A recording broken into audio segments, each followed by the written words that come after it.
People say all sorts of things about us.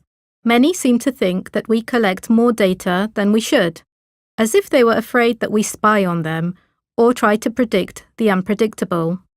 Well, they certainly don't understand the complexity and importance of our work.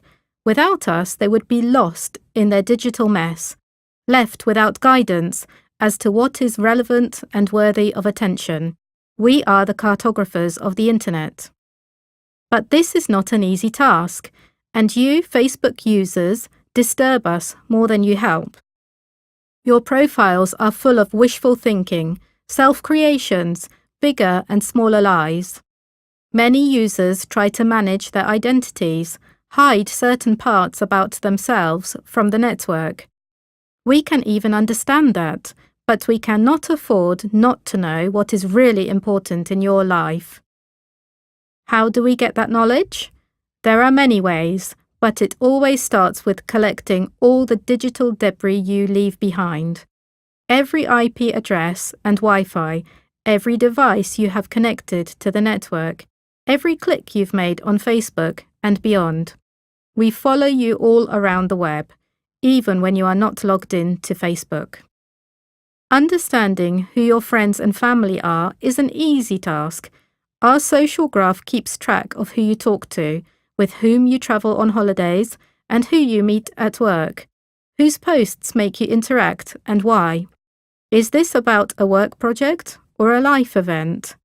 Data from your devices tells us which phones sleep together and which ones work in the same office. Discovering your hidden characteristics, political or sexual preferences, real purchasing power, important shifts in your life can be slightly more difficult, but still possible. We just need to find correlations, draw patterns, and make reasonable predictions. Imagine we want to know how much you are ready to spend on a particular product, a typical question that any advertiser will ask. Well, it is not just about your income or workplace, the most obvious factors. What also matters is your social network. What pressures come from your friends? Your family situation? How many people depend on your salary? Your life circumstances? Do you need to travel for an urgent personal matter? Or is someone you love celebrating a birthday? We also check your browsing history. Have you been checking the best bargains or latest offers? Do you think twice before buying or act quickly? All that matters. Or politics. You don't need to tell us on your wall what political opinions you have. We can work that out. All we need is a cluster of people around you who share similar behavioral patterns. If most of your friends join protests or certain political events or interact with certain types of political content, there is a good chance that you think the same way, even if you keep it for yourself. What about important or unusual events in your life? Of course, we track them too. It is actually easier than might seem. A new job, baby, or relationship are immediately reflected in your online habits, like your typical logging on times or location pattern.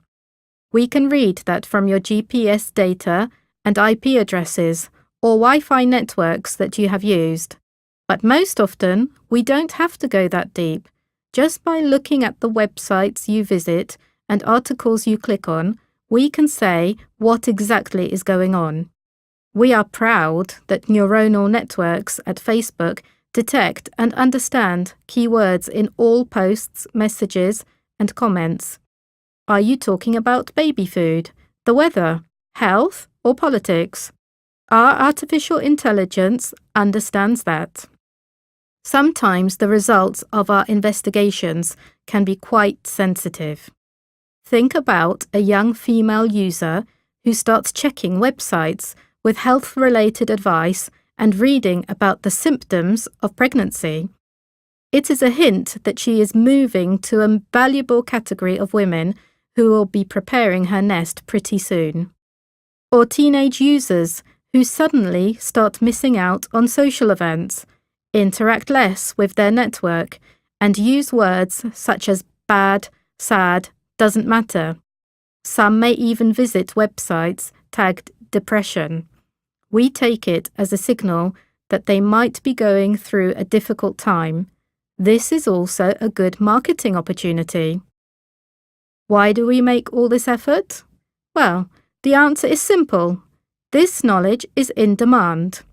We sell it at a good price to our clients who need your attention and need us to tell them how to get it.